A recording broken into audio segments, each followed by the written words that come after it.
Hey everyone, welcome back to the Athlete CEO podcast, where we empower you to unlock the greatest driver of your net worth, your human capital. I'm your host, Erik Averill, and I'm joined by my co-host and brother, Brandon Averill. We are the co-founders of AWM Capital, where we partner with athletes, founders, and VCs to unlock the full potential of their wealth for maximum impact. Each week on Athlete CEO, we feature select excerpts from interviews with the trailblazers, the elite, those at the top of their field and the best at their craft, with the goal to curate the best practices that you can leverage to unlock your human capital. On today's episode, we're bringing you the beginning of our conversation with a great friend of ours, Joe Schmidt. Joe is the former Notre Dame football captain, an investor at Accel, which is a venture capital firm that has funded 59 unicorns and 7 decacorns over its life. It includes the likes of Facebook, Slack, Dropbox, Spotify, and Ethos Life, to name a few. Joe has since departed Accel to join the portfolio company Ethos Life, where he now runs strategy, sales, and partnerships. Ethos is no slouch themselves, raising over $100 million from Sequoia, Accel, Google Ventures, Stanford, Goldman Sachs, and celebrities Jay-Z and none other than the Iron Man, Robert Downey Jr. And so in this installment, Joe takes us inside the world of venture. What have been the challenges of moving from investor to operator, and why skin in the game may be the most important ingredient when choosing who to take advice from or where to invest your capital? Erik, I just love the intensity because, one of my favorite things that came out of this episode was just the disruption, right? We got tech in general as a disruptor, but, specifically around the insurance industry. I know you and I sit here and we'll get on a tangent and banter back and forth about the need for disruption in that industry. It kind of makes us sick to see the premiums or the commissions that get paid to a lot of these life insurance agents. And so I know it just resonated with both of us as we started to talk about that disruption, and definitely took us down the path of the financial industry and what we've seen over the past decade plus of disruption in our business, and even further in the disruption in sports in general when it comes to finances. So I thought it was a fantastic discussion. I can't wait for people to hear it. Yeah, the other thing that totally stood out to me was also just Joe talking about his experience going from being an investor of playing a little bit of Monday morning quarterback to being in the trenches, to being an operator, having to actually manage a team, make decisions, and pivot as quickly as possible, and just what it means to be an operator in the day-to-day muck. And really, at the end of the day, what makes some of the best investors, circling back to an Accel of the world, is so often they are operators that are now investing their capital. Yeah, I agree, Erik. I mean, I think, right, as operators ourselves, we know the hard fought lessons, and unfortunately, they can't be learned in books. As much as we read, as much as we try to learn about other stories, right, when you have to make payroll or potentially are up against missing payroll, or make a decision what to invest in, what not to. Are we going to pour a bunch of money into podcasting? Are we going to pour a bunch of money into marketing? Now Joe's on that side. It's no longer like, oh, here's my advice, my consulting advice as an investor, but now I'm the operator. Rubber meets the road. I got a lot of people relying upon me, is what Joe pointed to. And we feel that. So I know it resonated with us. I'm sure it's going to resonate with all the people that are listening to this that are operators, or those that want to be operators, kind of get a little taste into what they're looking at. Yeah, and I think we've heard it before. It's like the social media consultant who's got no social media followers, right? Trying to get you to hire them. And we say that on the investment side. It's amazing. It's, don't tell me what you think I should do with my portfolio. Show me your portfolio. Show me your track record. And it's something we're passionate about is at the end of the day, we're handling people's financial lives. And it's when we're, responsible for deploying capital, I think there's a lot of confidence coming from us is we actually understand when we're looking into putting money in investments, what does it take to run a business? What does it really mean to do that due diligence? And so the skin in the game thing was something that definitely was front and center for me. And You guys are going to love this as the audience. There is so much jam-packed. Obviously, you can see how excited we are, what a dynamic person Joe is. And so without further ado, here's our conversation with Joe Schmidt. Bring us up to speed a little bit. What exactly is Ethos and what are you doing over there? Ethos, we're a next generation life insurance company. So a company started 5 years ago, the whole premise being that buying and selling life insurance is a fundamentally broken process. It takes 10 to 15 weeks. You get stuck with a needle. You've got to talk to an agent that you may or may not want to talk to. And it's an archaic process, right? So we flipped that whole model on its head. We underwrite people instantly after a very quick online 5 to 10 minute application. You can talk to an agent or you don't have to. It's really up to you. And so we empower people to buy how they want. And really, our whole mission is to try to protect those next million families because there's a massive coverage gap where people should have life insurance, but because that process is so bad, they end up not getting it. So that's what the company's doing. Yeah, that's a great background. It's funny, obviously, Brandon and I are partners and co-founders of AWM Capital, where we manage people's net worth on a daily basis, and life insurance is exactly what you said. We know it's so fundamental as a protection for families, yet the process is just archaic. And so it seems like the industry is ripe for disruption, just insurance in general. We're seeing that, I think, on some of the auto insurance.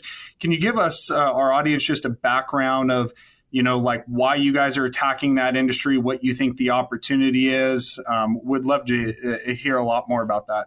Yeah. So I guess we can talk, as deep as you want about the insurance space. When I was at my last job, I'd spent a bunch of time across all the different startups, across all the different lines.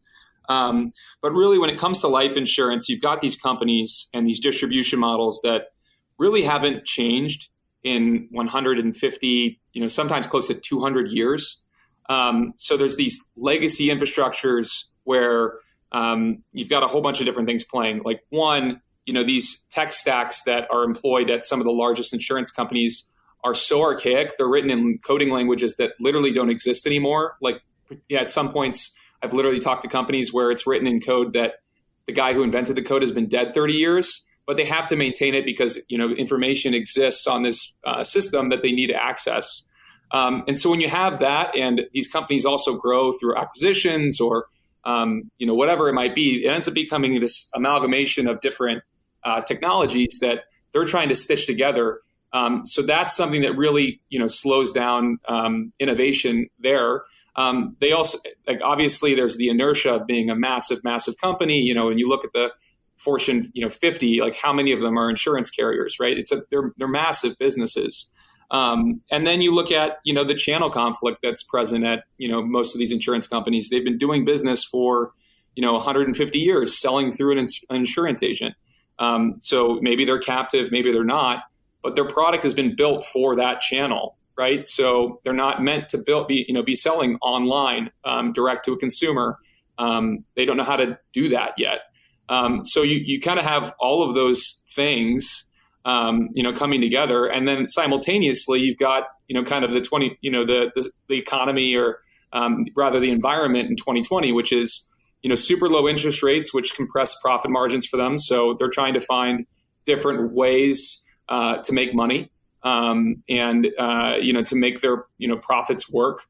So they're more open to looking at new distribution models and more open to working with startups. I think that's one of the reasons that people like us are existing. And then number two, there's so many different ways that we can now look at data. And so if you look at, the last 15 years in fintech, you see a bunch of really foundational businesses being built.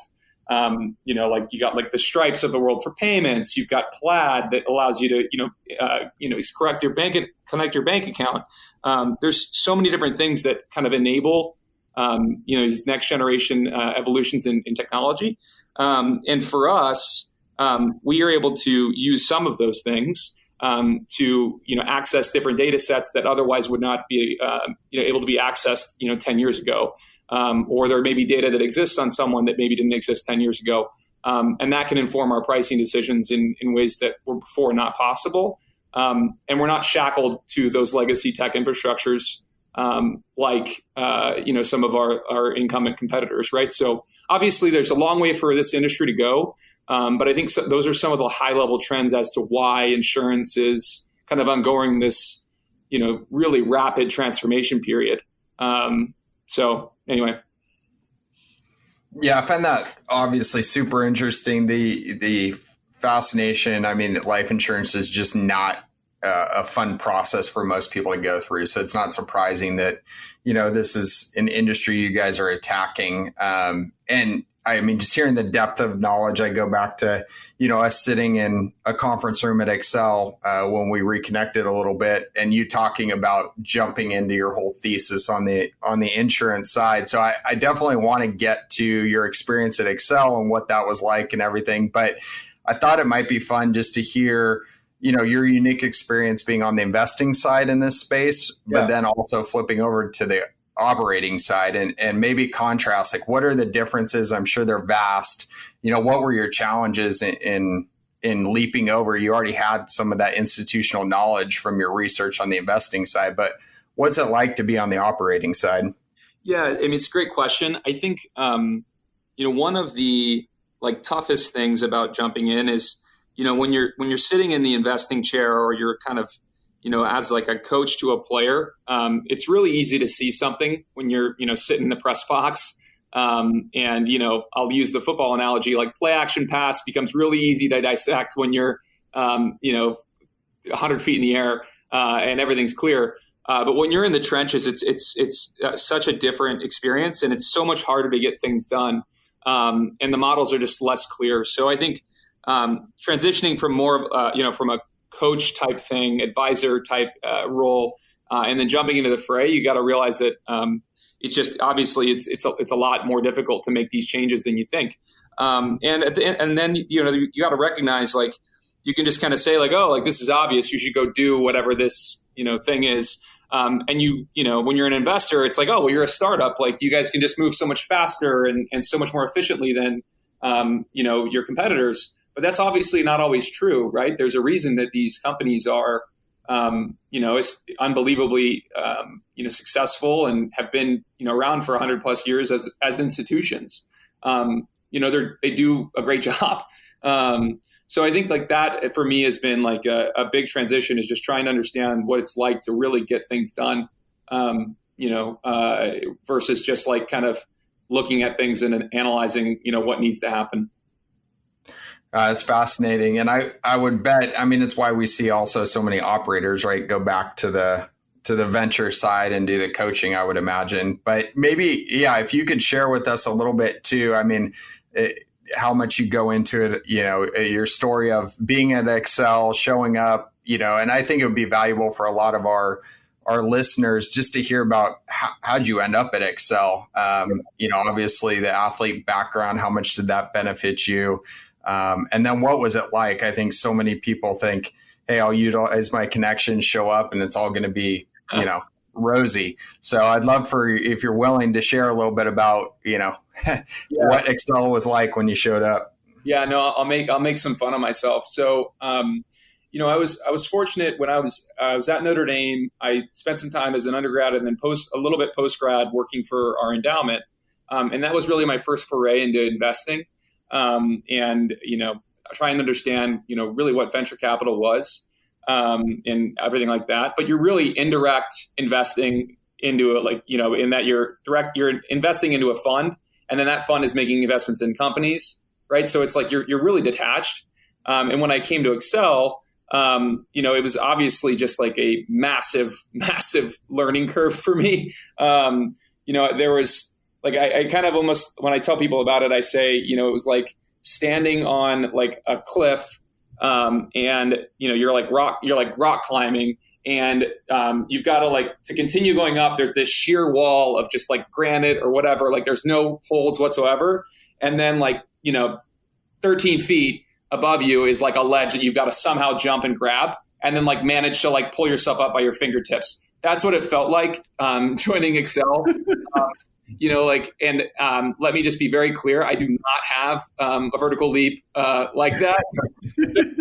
That was like how typical it was. And it's kind of just like a, very fiercely independent type role in investing. And I think that's like a common misconception is like, from the outside looking in, it's like, okay, well, like, how hard could it really be to go make investments in startups? Or, hey, like I'm XYZ, I play for XYZ club, or, I'm a really well-known guy. I can get access to these deals. And it's like, well, you're really not getting access to the deals you want to be getting access to if they're coming to you. You got to know that this is a really competitive, community. And so that was like, I think, a huge learning curve for me. And then, for us, like, at Accel, and like, that was one of the things that I tried to do was, very quickly I realized I need to figure out something where I can start to carve out a niche for myself. And that's how I found insurance and a couple other categories, where I really spent a ton of time so that I could, make that leap. Wow, so much good stuff. We hope that you guys have enjoyed this segment as much as we did. Industries with conflicts of interest are ripe for the opportunity, and it's not until you've played the game that you are truly equipped to give advice. Great takeaways there from Joe. And you guys aren't going to want to miss next week's episode where Joe breaks down how professional athletes should actually approach investing. What's the process that it takes for Accel to actually write a check and fund one of these companies? And then why getting access to venture is not even good enough. It goes far beyond getting the access to make sure that you're getting the right terms as well. And so head over to athleteceo.com, subscribe to the newsletter to make sure you're getting access to all the insider tools. And if you guys are liking what you're hearing on this podcast, and you'd like to hear some bite-sized discussion on timely financial news and investment topics that are going to help you maximize your net worth, check out our other podcast, AWM Insights, on Apple Podcasts as well. It's a quick 5 to 10 minutes, jam-packed full of useful information. And until next time, stay humble, stay hungry, and always be a pro.